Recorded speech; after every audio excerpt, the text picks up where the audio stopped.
So hi, namaskaram, welcome back to Audio Engineer.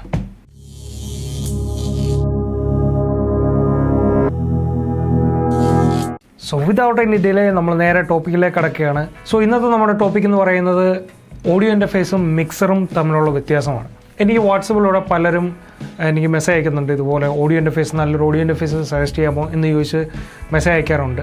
So ഞാൻ അവർക്ക് audio interface suggest ചെയ്യുന്നുണ്ടെങ്കിൽ അവർ അടുത്ത് ചോദിക്കുന്നത് എന്തുകൊണ്ട് ഓഡിയോ ഇൻ്റർഫേസ് മേടിക്കുന്നു, അതിന് 2 ഇൻപുട്ട് അല്ലെങ്കിൽ 4 ഇൻപുട്ട് അല്ലേ ഉള്ളൂ, ആ സെയിം ബഡ്ജറ്റിൽ നമുക്കൊരു മിക്സർ വാങ്ങരുതോ എന്ന് പലരും ചോദിക്കാറുണ്ട്. സോ അതിനുള്ള ആൻസറാണ് ഞാൻ ഇതിലൂടെ പറയാൻ പോകുന്നത്. സോ ആദ്യം തന്നെ എന്താണ് ഓഡിയോ ഇൻ്റർഫേസ്?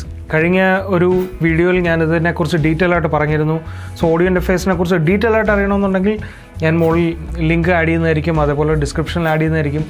ദയവായി അത് പോയി കാണുക. വളരെ ഡീറ്റെയിൽ ആയിട്ട് ഞാൻ ഓഡിയോ ഇൻ്റർഫേസ് എന്താണെന്ന് അതിലൂടെ പറഞ്ഞിട്ടുണ്ട്. സോ ഒരു ബ്രീഫായിട്ട് ഒരു വളരെ ചുരുക്കത്തിൽ ഞാൻ ഓഡിയോ ഇൻ്റർഫേസ് എന്താണെന്ന് പറയാം. സോ ഓഡിയോ ഇൻ്റർഫേസ് എന്ന് പറയുന്നത് നമ്മളുടെ അനലോഗ് സിഗ്നലിനെ അല്ലെങ്കിൽ നമ്മുടെ മൈക്രോഫോണിൻ്റെ സിഗ്നലിനെ ഡിജിറ്റലി കൺവേർട്ട് ചെയ്യുന്ന ഒരു ഡിവൈസാണ് ഓഡിയോ ഇൻ്റർഫേസ് എന്ന് പറയുന്നത്. സിമ്പിളായിട്ട് ഇതാണ് അതിൻ്റെ ഡെഫിനിഷൻ. സോ നമ്മൾ കൊടുക്കുന്ന സിഗ്നൽസിനെ ഒരു മൈക്രോഫോൺ ക്യാപ്ചർ ചെയ്ത്, അത് അനലോഗ് സിഗ്നൽസ് ആയിട്ടാണ് ആ മൈക്രോഫോൺ ക്യാപ്ചർ ചെയ്തത്. ആ അനലോഗ് സിഗ്നൽസിനെ നമ്മുടെ സിസ്റ്റത്തിന് റെഡി ആവുന്ന രീതിയിൽ ഡിജിറ്റലാക്കി മാറ്റുന്നു. അതേപോലെ തന്നെ അതിൽ നിന്ന് ഡിജിറ്റലായിട്ട് വരുന്ന സിഗ്നൽസിനെ വീണ്ടും അനലോഗായിട്ട് കൺവേർട്ട് ചെയ്ത് നമ്മുടെ സ്പീക്കറിലൂടെ നമ്മളെ കേൾപ്പിക്കുന്നു. സോ ഇതാണ് ഒരു ഓഡിയോ ഇൻ്റർഫേസ് ചെയ്യുന്നത്. നമ്മളൊരു ഓഡിയോ ഇൻ്റർഫേസ് മേടിക്കുമ്പം എന്തൊക്കെ കാര്യങ്ങളാണ് നമ്മൾ ആ ഓഡിയോ ഇൻ്റർഫേസ് നോക്കേണ്ടതെന്നുള്ളത് നമുക്ക് നോക്കാം. സോ ഞാനൊരു ഓഡിയോ ഇൻ്റർഫേസ് മേടിക്കാൻ പോകുകയാണെങ്കിൽ ഇപ്പം പല പ്രൈസ് റേഞ്ചിലുള്ള പല ഓഡിയോ ഇൻ്റർഫേസുകൾ മാർക്കറ്റിൽ അവൈലബിൾ ആണ്. സോ ഏതാണ് നല്ലത് എന്ന് നോക്കുന്നുണ്ടെങ്കിൽ ഞാൻ ആദ്യം നോക്കുന്നത് സാമ്പിളിംഗ് റേറ്റ് ആണ്. സോ ഈ സാമ്പിളിംഗ് റേറ്റ് എന്ന് പറയുന്നത് നമ്മളുടെ ഓഡിയോ പ്രോസസ്സിങ്ങിൽ അല്ലെങ്കിൽ ഓഡിയോ സിഗ്നൽസിനെ ഡിജിറ്റലി കൺവേർട്ട് ചെയ്യുന്നുണ്ടെങ്കിൽ അതിനെ ഓരോ സാമ്പിൾസ് ആയിട്ടായിരിക്കും കൺവേർട്ട് ചെയ്യുക. സോ ഇപ്പോൾ നമ്മൾ ഇമേജസ് ഒക്കെ എടുക്കുകയാണെങ്കിൽ മെഗാ പിക്സൽസ്, നമുക്കറിയാം മെഗാ പിക്സൽസ് കൂടുന്നതിനനുസരിച്ച് ക്ലാരിറ്റി കൂടും. സോ മെഗാ പിക്സൽസ് എന്ന് പറയുന്നത് എന്താണ്? ആ ഒരു ഇമേജിനെ അതിൻ്റെ റെസൊല്യൂഷനിൽ അതിനെ സ്ലൈസ് ചെയ്ത് ചെറിയ ചെറിയ പീസുകളാക്കി ഡിജിറ്റലി സ്റ്റോർ ചെയ്ത് വെക്കുന്നതിനെയാണ് മെഗാ പിക്സൽസ് എന്ന് പറയുന്നത്. സോ മെഗാ പിക്സൽസ് ഇൻക്രീസ് ആകുന്നതിനനുസരിച്ച് ക്ലാരിറ്റി ഇൻക്രീസ് ആകും, അതേപോലെ തന്നെ എന്താണ് ആ ഇമേജിൻ്റെ സൈസും ഇൻക്രീസ് ആകും. സോ അതിൻ്റെ ക്വാളിറ്റി ഇൻക്രീസ് ആകുന്നതിനോടൊപ്പം അതിൻ്റെ സൈസും ഇൻക്രീസ് ആകും. എന്തുകൊണ്ടാണ് സൈസ് ഇൻക്രീസ് ആകുന്നത്? അതിനെ ചെറിയ ചെറിയ പീസുകളായിട്ട് സൂക്ഷിച്ച് വെക്കുന്നതുകൊണ്ടാണ് അത് കുറേ സൈസിൽ വരുന്നത്. എന്ന് പറയുന്ന പോലെ തന്നെ ഓഡിയോയിലും ഇതേപോലെ സാമ്പിളിംഗ് റേറ്റ് കൂടുന്നതിനനുസരിച്ച് ഓഡിയോയുടെ സാമ്പിൾസ് ഇൻക്രീസ് ആയിക്കൊണ്ടേയിരിക്കും. ചെറിയ ചെറിയ സാമ്പിൾസ് ആയിട്ട് പോകുന്തോറും അതിൻ്റെ ക്ലാരിറ്റി കൂടിക്കൊണ്ടേയിരിക്കും. സോ കൂടുതൽ സാമ്പിളിംഗ് റേറ്റ് ഉള്ള ഓഡിയോ ഇൻ്റർഫേസ് എടുത്തു കഴിഞ്ഞാൽ നല്ല ക്ലാരിറ്റി ഉള്ള ഓഡിയോ നമുക്ക് റെക്കോർഡ് ചെയ്യാൻ കഴിയും. സോ അതാണ് സാമ്പിളിംഗ് റേറ്റിൻ്റെ പ്രത്യേകത. സോ ഞാൻ ഒരു ഓഡിയോ ഇൻ്റർഫേസ് എടുക്കുമ്പോൾ ഏറ്റവും നല്ല സാമ്പിളിംഗ് റേറ്റ് ഉള്ള ഓഡിയോ ഇൻ്റർഫേസ് നോക്കിയെടുക്കും. പക്ഷേ നമ്മൾ കോമൺലി വർക്ക് ചെയ്യുന്നത് മേ ബി 48 kHz ആയിരിക്കും. സോ 44.1 തൊട്ട് മുകളോട്ട് സാമ്പിളിംഗ് റേറ്റ്സ് ഉണ്ട്. പക്ഷേ ഏറ്റവും ഹയസ്റ്റ് എന്തുമാത്രം പോകുന്നുള്ളത് നമ്മൾ അതിൻ്റെ നോക്കുക 192 സംതിങ് ആണ് ഇപ്പോൾ ഉള്ളതിൽ. എനിക്ക് തോന്നുന്നു ഹയസ്റ്റ് ഒരു ആവറേജ് ഓഡിയോ ഇൻ്റർഫേസ് എടുത്താൽ അതിൽ ഹയസ്റ്റ് അതാണ് വരുന്നത്. സോ സാമ്പിളിംഗ് റേറ്റ് ആണ് ഞാൻ ആദ്യം നോക്കുന്നത്. രണ്ടാമത് ഞാൻ നോക്കുന്ന കാര്യം എന്ന് പറയുന്നത് പ്രീആമ്പാണ്. സോ ഏതൊരു ഓഡിയോ ഇൻ്റർഫേസും നമ്മൾ ചൂസ് ചെയ്യുന്നതിന് മുമ്പേ അതിൻ്റെ പ്രീആമ്പ് നമ്മൾ നോക്കുക. കാര്യം നമ്മളുടെ മൈക്രോഫോണിൽ നിന്ന് വരുന്ന സിഗ്നൽസ് വീക്ക് സിഗ്നൽസ് ആണ്. സോ ഈ വീക്കായിട്ടുള്ള സിഗ്നൽസിനെ നമ്മൾ ഡിജിറ്റലി കൺവേർട്ട് ചെയ്താലും നമുക്ക് വീക്കായിട്ടുള്ള സിഗ്നൽസ് ആയിരിക്കും നമ്മുടെ DAWയിൽ അല്ലെങ്കിൽ നമ്മുടെ സോഫ്റ്റ്വെയറിൽ കിട്ടുന്നത്. സോ ആ വീക്കായിട്ടുള്ള സിഗ്നൽസിൻ്റെ അകത്ത് നമ്മൾ വീണ്ടും ബൂസ്റ്റപ്പ് ചെയ്യാൻ പോയി കഴിഞ്ഞാൽ അതിൻ്റെ അകത്ത് നിന്ന് എന്തൊക്കെ ക്യാപ്ചർ ചെയ്തിട്ടുണ്ടോ, മേ ബി അതിൻ്റെ അകത്ത് ഈ നോയ്സുകളൊക്കെ കാണും. ആ നോയ്സുകളെല്ലാം എന്താ പറയുക, നമ്മൾ അതുപോലെ റെക്കോർഡ് ചെയ്യുകയും നമ്മൾ ബൂസ്റ്റ് ചെയ്യുന്നതിനനുസരിച്ച് ആ നോയ്സുകളെല്ലാം കയറി വരികയും ചെയ്യും. സോ അത് അവോയ്ഡ് ചെയ്യണമെന്നുണ്ടെങ്കിൽ നമ്മളുടെ ഓഡിയോ ഇൻ്റർഫേസിൽ തന്നെ നല്ല പ്രീആംസ് ഉണ്ടെങ്കിൽ നമ്മൾ മാക്സിമം പ്രീആമ്പ് കൊടുത്ത് നമ്മൾ റെക്കോർഡ് ചെയ്ത് കഴിഞ്ഞാൽ നല്ല ക്ലാരിറ്റിയിൽ നമുക്ക് കിട്ടുകയും അതിനുശേഷം ബൂസ്റ്റപ്പ് ചെയ്താലും നമുക്ക് അധികം ബൂസ്റ്റപ്പ് ചെയ്യേണ്ട ആവശ്യം വരത്തില്ല. പിന്നീട് അത് ബൂസ്റ്റപ്പ് ചെയ്താൽ തന്നെ അധികം നോയ്സുകളും കയറി വരത്തില്ല. കാര്യം അധികം ബൂസ്റ്റ് ചെയ്യേണ്ട കാര്യമില്ല. സോ നല്ല പ്രീആമ്പുള്ള ഓഡിയോ ഇൻ്റർഫേസ്, അതാണ് ഞാൻ രണ്ടാമത് നോക്കുന്നത്. മൂന്നാമത്തെ കാര്യം എന്ന് പറയുന്നത് അതിൻ്റെ ബിൽറ്റ് ഇൻ ക്വാളിറ്റിയാണ്. ഓഫ് കോഴ്സ് നമ്മൾ ഏത് പ്രൊഡക്റ്റ് വാങ്ങിയാലും അതിൻ്റെ ക്വാളിറ്റി നമ്മൾ നോക്കാറുണ്ട്. ആ പ്രൊഡക്റ്റിൻ്റെ ക്വാളിറ്റി എന്തുമാത്രം ഉണ്ടെന്ന് നമ്മൾ നോക്കാറുണ്ട്. സോ ഞാൻ ആദ്യമായിട്ട് യൂസ് ചെയ്ത ഓഡിയോ ഇൻ്റർഫേസ് എന്ന് പറഞ്ഞാൽ ആദ്യമായിട്ട് യൂസ് ചെയ്ത ഒരു പ്ലാസ്റ്റിക് കവറിങ് ഉള്ള ചീപ്പായിട്ടുള്ള ഓഡിയോ ഇൻ്റർഫേസ് ആയിരുന്നു. സോ അത് വലിയ ബഡ്ജറ്റില്ല, ലോ ബഡ്ജറ്റിലുള്ള ഒരു ഓഡിയോ ഇൻ്റർഫേസ് ആണ്. അധികം സാമ്പിളിംഗ് റേറ്റും അതിനില്ല. അന്ന് എനിക്ക് ലോ ബഡ്ജറ്റേ ഉള്ളായിരുന്നു, ഞാനത് വാങ്ങി. പക്ഷേ ഒരു വർഷത്തിനുള്ളിൽ ഞാനത് വീണ്ടും അത് സെക്കൻഡിന് കൊടുത്ത് തുച്ഛമായ വില, സെക്കൻഡ് കൊടുത്ത് കഴിഞ്ഞാൽ തുച്ഛമായ വില കിട്ടത്തുള്ളൂ. കൊടുത്ത് വീണ്ടും ഞാൻ റിസ്ക് എടുത്ത് വീണ്ടും കാശ് മുടക്കി നല്ലൊരു ഓഡിയോ ഇൻ്റർഫേസ് വാങ്ങി. ആദ്യമായിട്ട് ഞാൻ ആ ചെറിയ ഇൻവെസ്റ്റ്മെൻറ്റ് നടത്തിയപ്പോൾ എനിക്ക് വന്ന പ്രശ്നങ്ങൾ ഇതൊക്കെയാണ്. അതിൻ്റെ നോബ് ഉൾപ്പെടെ മൊത്തം പ്ലാസ്റ്റിക്കാണ്. സോ അതിൻ്റെ നോബിനൊക്കെ ചെറിയ ഡാമേജുകൾ വന്നു. അതേപോലെ അതിൻ്റെ ചെറിയ തട്ടലും മുട്ടലൊക്കെ വന്നുകൊണ്ട് അതിൻ്റെ സൈഡിൽ പൊട്ടുകയൊക്കെ ചെയ്തു. സോ ബിൽട്ട് ഇൻ ക്വാളിറ്റി അത്യാവശ്യമാണ്. സോ ഞാനിപ്പോൾ എടുത്തേക്കുന്ന MODയുടെ ഒരു ഓഡിയോ ഇൻ്റർഫേസാണ്. ആ ഓഡിയോ ഇൻ്റർഫേസ് എന്ന് പറയുന്നത് അതിൻ്റെ കോട്ടിങ് മൊത്തം ഇരുമ്പിൻ്റെ നല്ല കവറിങ് ഉള്ള നല്ല ബോക്സാണ്. ഞാൻ വർഷങ്ങളായിട്ട് ഉപയോഗിക്കുന്നു. AC-ക്കകത്ത് വെച്ചാണ് ഉപയോഗിക്കുന്നത്. ഹ്യൂമിഡിറ്റി ഉണ്ടാകാം, പക്ഷേ ഇതുവരെ എൻ്റെ ബോക്സുകളൊന്നും തുരുമ്പിച്ചിട്ടില്ല, ഓഡിയോ ഇൻ്റർഫേസ് ഒന്നും തുരുമ്പിച്ചിട്ടില്ല. സോ അതുപോലെ നല്ല ക്വാളിറ്റി ആയതുകൊണ്ടാണ്. അതുപോലെ ഞാൻ ആ ക്വാളിറ്റി ഉള്ളതുകൊണ്ട് തന്നെ അത്രയും പ്രൈസ് കൊടുത്തുമാണ് ഞാൻ വാങ്ങിച്ചത്. സോ ഈ 3 കാര്യങ്ങളാണ് നമ്മൾ ഓഡിയോ ഇൻ്റർഫേസ് മേടിക്കുന്നുണ്ടെ നമ്മൾ നോക്കേണ്ടത്. ഒന്നുകൂടെ പറയാം, സാമ്പിളിംഗ് റേറ്റ്, അതേപോലെ പ്രീ ആമ്പ്, അതേപോലെ ബിൽറ്റ് ഇൻ ക്വാളിറ്റി. ഈ 3 കാര്യങ്ങളാണ് നമ്മൾ മെയിനായിട്ട് നോക്കേണ്ടത്. സോ ലോ ബഡ്ജറ്റിലുള്ള ഓഡിയോ ഇൻ്റർഫേസുകൾ ഇഷ്ടംപോലെ മാർക്കറ്റിൽ അവൈലബിൾ ആണ്. നമുക്കറിയാം ബിസിനസ്സിൽ കൂടുതൽ ഡിമാൻഡ് ഉള്ളിടത്ത് സപ്ലൈ ഉണ്ടാകും. സോ എല്ലാവർക്കും ഒരു എന്താ പറയുക ചെറിയ രീതിയിൽ ഹോം സ്റ്റുഡിയോ ഒക്കെ തുടങ്ങാൻ എല്ലാവർക്കും താല്പര്യമുണ്ട്. പ്രത്യേകിച്ച് ഈ കൊറോണ സീസണൊക്കെ വന്ന സമയത്ത് എല്ലാവരും വീട്ടിലാണ്. സോ എല്ലാവരും സ്വന്തമായിട്ട് ഒരു ചെറിയ ഹോം സ്റ്റുഡിയോ ഒക്കെ സെറ്റ് ചെയ്യാൻ വേണ്ടി എല്ലാവർക്കും താല്പര്യമുണ്ട്. സോ അവരാരും ഹെവി ആയിട്ടുള്ള ബഡ്ജറ്റിലുള്ള ഓഡിയോ ഇൻ്റർഫേസുകൾ വാങ്ങത്തില്ല. 15,000 രൂപ അല്ലെങ്കിൽ 25,000 രൂപ മുടക്കി ആരും ഓഡിയോ ഇൻ്റർഫേസ് വാങ്ങത്തില്ല. സോ അവർക്ക് വേണ്ടുന്നത് ഏറ്റവും ചെറിയ രീതിയിൽ ഒരു ഓഡിയോ ഇൻ്റർഫേസ് അവർക്ക് വേണം. സോ അത് കണ്ടുകൊണ്ട് പല ഓഡിയോ ഇൻ്റർഫേസുകൾ ബിസിനസ് മാർക്കറ്റിൽ അവൈലബിൾ ആണ്. ആമസോണിലൊക്കെ നോക്കിക്കഴിഞ്ഞാൽ ചീപ്പായിട്ട് 2,000-3,000 രൂപയ്ക്കൊക്കെ ഓഡിയോ ഇൻ്റർഫേസ് അവൈലബിൾ ആണ്. പക്ഷേ അതിൻ്റെ ക്വാളിറ്റി എന്ന് പറയുന്നത് വളരെ മോശമാണ്. സോ നമ്മളൊന്ന് കമ്പയർ ചെയ്യുകയാണെങ്കിൽ നമ്മളുടെ ലാപ്പിൽ തന്നെ അല്ലെങ്കിൽ നമ്മളുടെ സിസ്റ്റത്തിൽ നമ്മൾ ഉപയോഗിക്കുന്ന സിസ്റ്റം ഏതായിക്കോട്ടെ, മാക് ആയിക്കോട്ടെ, വിൻഡോസ് ആയിക്കോട്ടെ, ഏതായിക്കോട്ടെ, PC ആയിക്കോട്ടെ, ലാപ്ടോപ്പ് ആയിക്കോട്ടെ, അതിനെല്ലാം ഒരു ചെറിയ സൗണ്ട് കാർഡ് അതിൽ തന്നെ ഉണ്ട്. അതായത് ഈ ഓഡിയോ ഇൻ്റർഫേസിൻ്റെ കൺവേർഷൻ അതിൽ തന്നെ നടക്കുന്നുണ്ട്. അതായത് നമ്മൾ സ്പീക്കറിലൂടെ നമ്മൾ ഓഡിയോ കേൾക്കുന്നില്ലേ, ഒരു ലാപ്പിൻ്റെ സ്പീക്കറിലൂടെ നമ്മൾ ഓഡിയോ കേൾക്കുന്നുണ്ട്. അല്ലെങ്കിൽ ലാപ്പിൻ്റെ ഔട്ട്പുട്ടുകളുണ്ട്, അല്ലെങ്കിൽ PC-ക്കകത്ത് ഈ ഔട്ട്പുട്ടുകളുണ്ട്, ഓഡിയോ ഔട്ട്പുട്ടുകളുണ്ട്. നമുക്കത് ഹോം തിയേറ്ററിലോ മൾട്ടിമീഡിയ സ്പീക്കേഴ്സിലൊക്കെ നമുക്ക് കേൾക്കാം. ഹോം തിയേറ്ററിലൊക്കെ നമുക്ക് കണക്ട് ചെയ്യാം. സോ ആ ഔട്ട്പുട്ട് വരുന്നതും ഈ സൗണ്ട് കാർഡിലെ കൺവേർഷൻ ത്രൂ ആണ് വരുന്നത്, ഓഫ് കോഴ്സ്. അതേപോലെ തന്നെ അതിൻ്റെ ഇൻപുട്ട് നമുക്ക് കൊടുക്കാം. ഒരു മൈക്രോഫോൺ നമുക്ക് കൊടുക്കാം. മൈക്രോഫോൺ അതിൽ കണക്ട് ചെയ്ത് നമുക്ക് ചെറിയ റെക്കോർഡിംഗ് ഒക്കെ ചെയ്യാം. ചെറിയ EP പിന്നൊക്കെയാണ്, നമ്മുടെ ഇയർഫോൺ പോലത്തെ ചെറിയ പിന്നാണ് അതിന് യൂസ് ചെയ്യുന്നത്. സോ അതിലും സൗണ്ട് കാർഡ് അവൈലബിൾ ആണ്.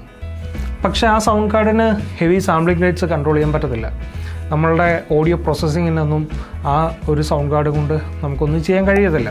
സോ ഞാൻ പറഞ്ഞല്ലോ, ഓഡിയോ പ്രോസസ്സിങ്ങിന് നമുക്ക് നല്ല സാമ്പിളിംഗ് റേറ്റ് നമുക്ക് ആവശ്യമാണ്. ആ സാമ്പിളിംഗ് റേറ്റ് ഒന്നും ആ സൗണ്ട് കാർഡിന് പ്രൊഡ്യൂസ് ചെയ്യാൻ പറ്റത്തില്ല. നമ്മൾ ഈ 2,000-4,000 രൂപ കൊടുത്ത് മേടിക്കുന്ന ഓഡിയോ ഇൻ്റർഫേസ് ഇതിന് പകരം ഒരു ഓഡിയോ ഇൻ്റർഫേസ് എന്നുള്ളത് മാത്രമേ ഉള്ളൂ. എക്സ്റ്റേണലി നമ്മളൊരു ഓഡിയോ ഇൻ്റർഫേസ് വെക്കുന്നു എന്നുള്ളത് മാത്രമേ ഉള്ളൂ. ഈ സിസ്റ്റത്തിലുള്ള ഓഡിയോ ഇൻ്റർഫേസും നമ്മളുടെ എക്സ്റ്റേണൽ ഓഡിയോ ഇൻ്റർഫേസും തമ്മിൽ ഒരു വ്യത്യാസവുമില്ല. സോ നിങ്ങൾ ലോ ബഡ്ജറ്റിൽ പർച്ചേസ് ചെയ്യുമ്പം നിങ്ങൾ ആലോചിക്കുക, നിങ്ങൾ കബളിപ്പിക്കപ്പെടുകയാണ്. സോ ചിലവരുണ്ട് ഓഡിയോ ഇൻ്റർഫേസിന് പകരം USB സൗണ്ട് കാർഡുകൾ മേടിക്കും. USB സൗണ്ട് കാർഡ് മേടിച്ച് സൈഡിൽ കണക്ട് ചെയ്ത് അതിലൂടെ ഹെഡ്ഫോൺ ഔട്ട് കൊടുക്കുന്നവരുണ്ട്. സോ അത് നമ്മളുടെ ലാപ്ടോപ്പിൻ്റെ സൗണ്ട് കാർഡ് വർക്ക് ചെയ്യാതിരിക്കുന്ന സമയത്തോ അല്ലെങ്കിൽ ലാപ്ടോപ്പിൻ്റെ സൗണ്ട് കാർഡ് വർക്ക് ചെയ്യാതിരിക്കുമ്പോൾ വേണ്ടി എക്സ്റ്റേണലി നമ്മൾ വേറൊരെണ്ണം കണക്ട് ചെയ്യാൻ വേണ്ടിയിട്ടാണ് ഈ USB സൗണ്ട് കാർഡുകൾ വരുന്നത്. അത് വെച്ച് നമുക്ക് ഈ ഹെവി ആയിട്ടുള്ള ഓഡിയോ പ്രോസസ്സിങ് ഒന്നും ചെയ്യാൻ കഴിയത്തില്ല. ചെയ്യാം, ഓപ്പൺ ചെയ്യാം, പക്ഷേ വർക്ക് ചെയ്യുന്നുണ്ടെങ്കിൽ അതിൻ്റെതായ എന്താ പറയുക ക്ലാരിറ്റി അല്ലെങ്കിൽ ലേറ്റൻസികൾ അല്ലെങ്കിൽ പൊട്ടലും ചില്ലും കാര്യങ്ങളൊക്കെ അതിൻ്റെ ഇതിലുണ്ടാകാം.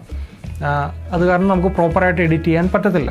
സോ ഇത്രയും ചിന്തിച്ചാൽ മതി. നമ്മുടെ ഹെവി ആയിട്ടുള്ള ഗെയിമുകളൊക്കെ നമ്മൾ കളിക്കുന്നുണ്ട്. ഓക്കെ, ചെറിയ ഗെയിമുകളൊക്കെ നമുക്ക് സാധാരണ PC തന്നെ ഓടും. പക്ഷേ കുറച്ചുകൂടെ ഹെവി ആയിട്ട് വരുന്ന ഗെയിമുകളൊന്നും ഓടത്തില്ല. അതിന് അതിൻ്റെതായ ഗ്രാഫിക്സ് കാർഡും അതേപോലെ റാമും ഒക്കെ ഉണ്ടെങ്കിൽ വർക്ക് ചെയ്യത്തുള്ളൂ. എന്ന് പറയുന്ന പോലെ തന്നെ ഓഡിയോ നല്ല രീതിയിൽ നമുക്ക് വർക്ക് ചെയ്യണമെന്നുണ്ടെങ്കിൽ സാധാരണ ഒരു ഫിലിം കാണുന്നതിനോ പാട്ട് കേൾക്കുന്നതിനോ നമ്മളുടെ ലാപ്പിൻ്റെ ഓഡിയോ ഇൻ്റർഫേസ് തന്നെ മതി, അല്ലെങ്കിൽ ലാപ്പിൻ്റെ സൗണ്ട് കാർഡ് തന്നെ മതി. പക്ഷേ കൂടുതലായിട്ട് വർക്ക് ചെയ്യുന്നുണ്ടെങ്കിൽ നമുക്ക് ഒരു ഓഡിയോ ഇൻ്റർഫേസും ഇത് നല്ല ഹെവി ആയിട്ടുള്ള സാമഗ്രിയും അത്യാവശ്യമാണ്. ഇനി നമുക്ക് നേരെ മിക്സേഴ്സിലോട്ട് പോകാം. ഓഡിയോ ഇൻ്റർഫേസിന് പകരമായി പലരും മിക്സേഴ്സ് വാങ്ങാറുണ്ട്. നല്ല കാര്യമാണ്. കാര്യം മിക്സേഴ്സിൽ പലതിലും അവർ ഇൻബിൽറ്റായിട്ട് തന്നെ സൗണ്ട് കാർഡുകൾ അല്ലെങ്കിൽ ഓഡിയോ ഇൻ്റർഫേസ് അവർ അതിൽ തന്നെ കൊടുക്കുന്നുണ്ട്. ഓഡിയോ ഇൻ്റർഫേസിന് പകരമായി അതിൽ വർക്ക് ചെയ്യും. അതായത് ഈ ഡിജിറ്റൽ കൺവേർഷൻ നമ്മുടെ മിക്സറിലൂടെ പല മിക്സറിലും നടക്കുന്നുണ്ട്. പക്ഷേ അതിനകത്തിലും അവർ കൊടുക്കുന്ന സാമ്പിളിംഗ് റേറ്റ് എന്തുമാത്രമാണെന്നുള്ളത് നിങ്ങൾ നോക്കുക. എന്തുമാത്രം സാമ്പിളിംഗ് റേറ്റിൽ നമുക്ക് ആ മിക്സർ ഉപയോഗിച്ച് വർക്ക് ചെയ്യാൻ പറ്റും എന്നുള്ളത് നോക്കുക. മിക്സറും ഓഡിയോ ഇൻ്റർഫേസും തമ്മിലൊരു വ്യത്യാസം പറയുവാണെങ്കിൽ, ഓഡിയോ ഇൻ്റർഫേസിൻ്റെ അകത്തിൽ നമുക്ക് വരുന്നത് മേ ബി ഇൻപുട്ട്സ് വരും. ആ ഇൻപുട്ട്സിന് ഒരു ഗെയിൻ നോബ് കാണും. ആ ഗെയിൻ നോബിലൂടെ നമ്മൾ ലെവൽ അഡ്ജസ്റ്റ് ചെയ്യുന്നു. നമ്മൾ നേരെ സിഗ്നൽ ഡയറക്റ്റ്ലി നമ്മുടെ സിസ്റ്റത്തിലോട്ട് കൊടുക്കുന്നു. വേറെ പ്രോസസ്സിങ് ഒന്നും നടക്കുന്നില്ല. പക്ഷേ മിക്സറിൽ അങ്ങനെയല്ല. മിക്സറിൽ നമ്മൾ കണക്ട് ചെയ്യുന്നു, ഇൻപുട്ട് കണക്ട് ചെയ്യുന്നു, നമ്മുടെ മൈക്ക് കണക്ട് ചെയ്യുന്നു. അതിൻ്റെ അകത്ത് തന്നെ EQ ഉണ്ട്, ഗെയിൻ ഉണ്ട്. ഗെയിൻ എന്ന് പറഞ്ഞാൽ നമ്മുടെ ഓഡിയോ ഇൻ്റർഫേസിൻ്റെ പ്രിയാമ്പ് തന്നെയാണ്. സോ നമ്മൾ ഗെയിൻ ഇൻക്രീസ് ചെയ്യുന്നു, അതേപോലെ ഈക്വലൈസേഷൻ ചെയ്യുന്നു, എഫക്ട്സ് ഒക്കെ ചെയ്യുന്നു. പക്ഷേ ഓൾമോസ്റ്റ് എല്ലാ അനലോഗ് മിക്സറിലും നടക്കുന്നതെന്ന് പറയുന്നത് സ്റ്റീരിയോ ഔട്ട് മാത്രമായിരിക്കും നമുക്ക് റെക്കോർഡ് ചെയ്യാൻ കഴിയുക. മേ ബി ഒരു 12 ഇൻപുട്ടിൻ്റെ ഒരു മിക്സറാണെന്ന് വിചാരിക്കുക. ഈ 12 ഇൻപുട്ടിൽ നിന്ന് വരുന്ന സിഗ്നൽസ് എല്ലാം ഒരുമിച്ച് മിക്സ് ഡൗൺ ആയിട്ട് വരുന്നത് നമ്മുടെ സ്റ്റീരിയോ ട്രാക്കിലോട്ടായിരിക്കും. ആ സ്റ്റീരിയോ ഔട്ടായിരിക്കും നമുക്ക് റെക്കോർഡിങ്ങിന് വരിക. അതായത് ഇൻഡിവിജ്വലി നമുക്ക് ഓരോ മൈക്കും നമുക്ക് മിക്സ് ചെയ്യണമെന്നുണ്ടെങ്കിൽ, അല്ലെങ്കിൽ ഓരോ ചാനലും നമുക്ക് മിക്സ് ചെയ്യണമെന്നുണ്ടെങ്കിൽ നടക്കത്തില്ല. സോഫ്റ്റ്വെയറിൽ നടക്കത്തില്ല. മിക്സറിൽ തന്നെ നമുക്ക് മിക്സ് ചെയ്ത് നേരെ സോഫ്റ്റ്വെയറിൽ റെക്കോർഡ് ചെയ്യുക, അറ്റ് എ ടൈം റെക്കോർഡ് ചെയ്യുക എന്നുള്ളത് മാത്രമേ ഉള്ളൂ. റെക്കോർഡ് ചെയ്തതിന് ശേഷം നമുക്ക് മേ ബി നമ്മൾ വൺസ് ഒരു ബാൻഡ് വന്നു, ഒരു 12 ചാനൽ നമ്മൾ യൂസ് ചെയ്തു. ഈ 12 ചാനലിൽ നിന്ന് ഉള്ള സിഗ്നൽസ് നമ്മൾ റെക്കോർഡ് ചെയ്ത് അവർ പോയി കഴിയുമ്പോഴായിരിക്കും നമ്മൾ നോക്കുന്നുണ്ടെങ്കിൽ ഒരു പക്ഷേ വോക്കൽ കുറവായിരിക്കും, അല്ലെങ്കിൽ അക്കോസ്റ്റിക് ഗിറ്റാർ വായിച്ചത് മേ ബി ഇച്ചിരി കൂടിയിരിക്കുമായിരിക്കും, ഇച്ചിരി കുറയ്ക്കണം, അങ്ങനെ എന്തെങ്കിലുമൊക്കെ ഇത് വരുത്തണം. അല്ലെങ്കിൽ വോക്കൽസിൽ നമ്മൾ എന്തെങ്കിലും അഡീഷണൽ എഫക്ട്സ് വല്ലതും കയറ്റണം, അല്ലെങ്കിൽ എന്തെങ്കിലും ഈക്വലൈസേഷൻ ചെയ്യണം എന്നൊക്കെ ഉണ്ടെങ്കിൽ നമുക്കൊന്നും ചെയ്യാൻ കഴിയത്തില്ല. സോ അതിന് സൊല്യൂഷൻ എന്ന് പറയുന്നത് മൾട്ടി ട്രാക്ക് എനേബിൾഡ് ആയിട്ടുള്ള മിക്സേഴ്സ് മാർക്കറ്റിൽ അവൈലബിൾ ആണ്, അല്ലെങ്കിൽ മൾട്ടി ട്രാക്ക് റെക്കോർഡിംഗ് ഉള്ള മിക്സേഴ്സ് മാർക്കറ്റിൽ അവൈലബിൾ ആണ്, അനലോഗ് മിക്സേഴ്സ് തന്നെ. സോ അതിൽ നമുക്ക് നമ്മുടെ ഇൻപുട്ടുകളെല്ലാം കണക്ട് ചെയ്ത് നമുക്ക് അന്നേരം തന്നെ മിക്സ് ചെയ്യാം. പക്ഷേ ഇൻഡിവിജ്വലി ഓരോ ചാനലും നമുക്ക് ഇൻഡിവിജ്വലി നമ്മുടെ DAWയിൽ നമുക്ക് റെക്കോർഡ് ചെയ്യാൻ കഴിയും. സോ അതാണ് ഈ മൾട്ടി ട്രാക്ക് മിക്സേഴ്സിൻ്റെയൊക്കെ പ്രത്യേകത. മാത്രമല്ല ചില മിക്സേഴ്സിനൊക്കെ ഔട്ട്പുട്ടും, അതായത് നമ്മൾ റെക്കോർഡ് ചെയ്ത സാധനങ്ങളുടെ ഔട്ട്പുട്ട് നമുക്ക് വീണ്ടും ഈ അനലോഗ് മിക്സറിൽ നമുക്ക് മിക്സ് ചെയ്യാനും കഴിയും. അങ്ങനെയുള്ള മിക്സേഴ്സും അവൈലബിൾ ആണ്. മിക്കവാറും ഉള്ള മിക്സേഴ്സിൽ, ഈ മൾട്ടി ട്രാക്ക് മിക്സിംഗ് ഉള്ള മിക്സേഴ്സിലെല്ലാം എത്ര ചാനലാണോ അത്രയും ചാനലിൻ്റെ ഇൻപുട്ടും ഔട്ട്പുട്ടും മിക്കവാറും എല്ലാവരും പ്രൊവൈഡ് ചെയ്യാറുണ്ട്. സോ നിങ്ങൾക്ക് മിക്സേഴ്സ് മേടിക്കണമെന്നുണ്ടെങ്കിൽ, റെക്കോർഡിംഗ് ആണ് പർപ്പസ് എങ്കിൽ, നിങ്ങൾക്ക് ഹെവി ആയിട്ട് പ്രോസസ്സിംഗ് ഒക്കെ ചെയ്യേണ്ട വർക്കുകളൊക്കെ ആണെങ്കിൽ ഉറപ്പായിട്ടും ഈ മൾട്ടി ട്രാക്ക് മിക്സിംഗ് ഉള്ള മിക്സേഴ്സ് മേടിക്കുന്നതായിരിക്കും നല്ലത്. സോ നിങ്ങൾക്ക് ഇതിൻ്റെ ഡിഫറൻസ് മനസ്സിലായെന്ന് വിശ്വസിക്കുന്നു. സോ നിങ്ങൾ ഇനിയും ഒരു മിക്സറോ ഓഡിയോ ഇൻ്റർഫേസോ മേടിക്കാൻ പോകുമ്പോൾ ഇത് മനസ്സിൽ വെക്കുക. ഓഡിയോ ഇൻ്റർഫേസ് എന്ന് പറയുന്നത് നിങ്ങൾക്ക് ഇൻപുട്ട് കൊടുത്ത് ഡയറക്റ്റ്ലി നിങ്ങളുടെ ആ ഓരോ ഇൻഡിവിജ്വൽ ഇൻപുട്ടും നിങ്ങൾക്ക് റെക്കോർഡ് ചെയ്യാൻ കഴിയും ഡ്രൈ ആയിട്ട് തന്നെ. ബാക്കി മിക്സിങ്ങുകളും ബാക്കി കാര്യങ്ങളെല്ലാം നിങ്ങളുടെ DAWയിൽ നിങ്ങൾക്ക് ചെയ്യാവുന്നതാണ്. പക്ഷേ മിക്സറുകളാണെങ്കിൽ മിക്സറിൽ വരുന്ന ഇൻപുട്ട് നിങ്ങൾക്ക് അതിൽ തന്നെ പ്രോസസ്സ് ചെയ്ത് മിക്കവാറുള്ള മിക്സറുകൾക്കെല്ലാം സ്റ്റീരിയോ ഔട്ട് മാത്രമേ ഉള്ളൂ. ഇനി മൾട്ടി ട്രാക്ക് മിക്സേഴ്സ് ആണെങ്കിൽ നിങ്ങൾക്ക് മൾട്ടി ട്രാക്ക് ഇൻപുട്ട്സ് എടുക്കാം. പക്ഷേ നിങ്ങൾ പ്രോസസ്സിങ് എല്ലാം, അല്ലെങ്കിൽ EQ ചെയ്യുന്നതും എഫക്ട്സ് ചെയ്യുന്നതും എല്ലാം ആ മിക്സറിൽ തന്നെ ചെയ്യാനാണെങ്കിൽ മാത്രമേ മിക്സേഴ്സ് എടുക്കാവൂ. അല്ലാത്ത പക്ഷം നമുക്ക് ഒരു ഓഡിയോ ഇൻ്റർഫേസ് തന്നെ ധാരാളമാണ്. സോ നിങ്ങൾക്കത് മനസ്സിലായെന്ന് വിശ്വസിക്കുന്നു. എന്തെങ്കിലും ഡൗട്ടുകളുണ്ടെങ്കിൽ എനിക്ക് വാട്സപ്പിലൂടെ മെസ്സേജ് അയയ്ക്കുക.